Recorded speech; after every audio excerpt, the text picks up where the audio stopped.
6-7 জন গেছে, কোনো কথা ছাড়াই গিয়ে হামলা শুরু করে দিয়েছে। আমরা একবারে অপ্রস্তুত ছিলাম। আমার সহবিজ্ঞান গবেষণা ছিল এবং আমার অফিসের একজন সহকারী ছিল। এই 3 জন তারা মানে আকস্মিক হামলা করে তারা পালায় চলে আসছে, এসে এখানে আসছে। এর আগে যেটা হয়েছে যে এই ছেলে কিন্তু ছাত্রলীগের সংশ্লিষ্টতা গতকাল স্যারের সাথে চর্চা করছে, যেটা এই ছেলেটাকে বললাম স্যার পুলিশে দেন, তার পুলিশের না দিয়ে তাকে বললাম পুলিশে দিচ্ছি, পুলিশ নিয়ে গেল, নিয়ে ইয়াতে ছেড়ে দিল, জহা চত্বরের সামনে ছেড়ে দিল। সেই ছেলেটা আমি গিয়ে বসছি মাত্র গিয়ে আমার উপর গিয়ে হামলা করছে।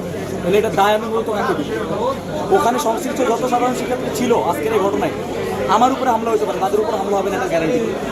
এখানে আসার পরে প্রফেসর স্যার তাদের পিছন থেকে গেটে তালা বেশি লাগাই দিল।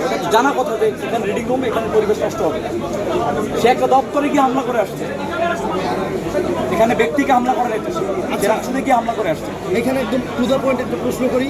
একটা বিশ্ববিদ্যালয় সেন্ট্রাল লাইব্রেরিতে ঢুকে বিশ্ববিদ্যালয় কেন্দ্রীয় ছাত্র সংসদের নেতারা এবং একটা রাজনৈতিক বিশ্ববিদ্যালয়ের কেন্দ্রীয় ছাত্র সংসদের অফিসে গিয়ে কোনো শিক্ষার্থী বা কোনো ছাত্রলীগ হামলা করতে পারে কিনা, এটা নিরাপত্তা আমি ডিজার্ভ করি কিনা, একটা দপ্তরের হিসেবে আমি ডিজার্ভ করি কিনা? আপনারা আইনের হাতে তুলে দিয়ে দেখলাম তো কি হলো। আইনের হাতে তুলে দিলাম তো, আপনাদের সামনে আইনের হাতে তুলে দিলাম। আইন কতটুকু করতে পারছে আমাদের? 2 বছর ধরে ছাত্রলীগের ব্যাপারে কোনো ডিসিশন না নিয়ে আজকে এই পরিস্থিতিতে তারা নিয়ে আসলো। এর দায় আমি কাকে দিব? আমি আইনকে দিব, আমি প্রশাসনকে দিব। যখন তারা দিতে পারতেছে না তখন তো আমাকে নিতে হবে। হ্যাঁ, ওখানে আহত মানে কি? ওনার এখানে মানে ইয়ে দেখা যাচ্ছে, সাদা মাংস দেখা যাচ্ছে, এমন বাজে অবস্থা। মানে আকস্মিকভাবে হামলা করা হয়েছে। ওরা ছিল 7 জন, আমরা ছিলাম মাত্র 3 জন। এবং আমরা জাস্ট বসে, আমি তো সহদত্ত করোনার সাথে কথা বলতেছিলাম, আকস্মিকভাবে তারা গিয়ে আমরা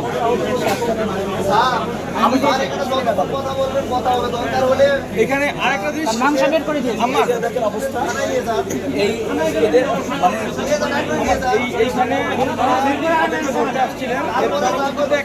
সাধারণ শিক্ষা ভাই তাদেরকে রাষ্ট্র এবং শিবির নেতাদের হাতাহাতি এবং এটা হচ্ছে, তাদেরকে ধরতে আসা হয়েছে, তারা পালায় ভিতরে গেছে। তখন যে স্টুডেন্টরা বা আমার হল সংসদ প্রতিনিধিরা, আপনার হল সংসদ প্রতিনিধি আর শিবির গুলায় ফেললে তো হবে না ভাই।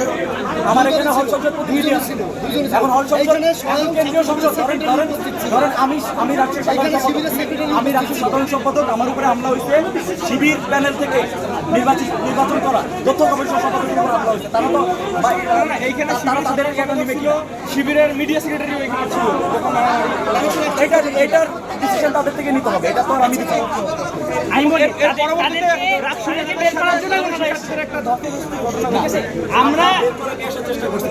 আমরা প্রশাসনকে বলেছি ধস্তাধস্তির কিছু না, তারা তাদের জায়গা থেকে তারাও বুঝে উঠতে পারে না যে ভিতরে আসলে কি হচ্ছে। ভিতরে 15 মিনিট ধরে ছাত্রলীগের 3 জন ওখানে ভিতরে ছিল, তাদের উচিত ছিল বের করে দেয়া, তারা এটা বুঝতে পারে নাই। আর এখানে তাদের উদ্দেশ্য ছিল তাদেরকে নিয়ে ভিতরে বাইরে বের হয়ে আসা। এখন পর্যন্ত কিন্তু তারা টেবিল ধরে বসে আছে, তাদেরকে আনতে গেলে ভিতরে যাইতেই হবে। এই জন্য এই ব্যাপারটা হচ্ছে আর কি, অনাকাঙ্ক্ষিত একটা ঘটনা। যেখানে প্রশাসনকে বলার পরে প্রশাসন তাদের গ্রেফতার করবে না, এটা নাই আমরা পুলিশ নিয়ে আসার পরেও লোকটা তাদেরকে গ্রেফতার করতে দেয় নাই। এরপর রাষ্ট্র অফিসে তারা হামলা করেছে, তো আমরা এরপরে আমরা কিভাবে বসে থাকতে পারি?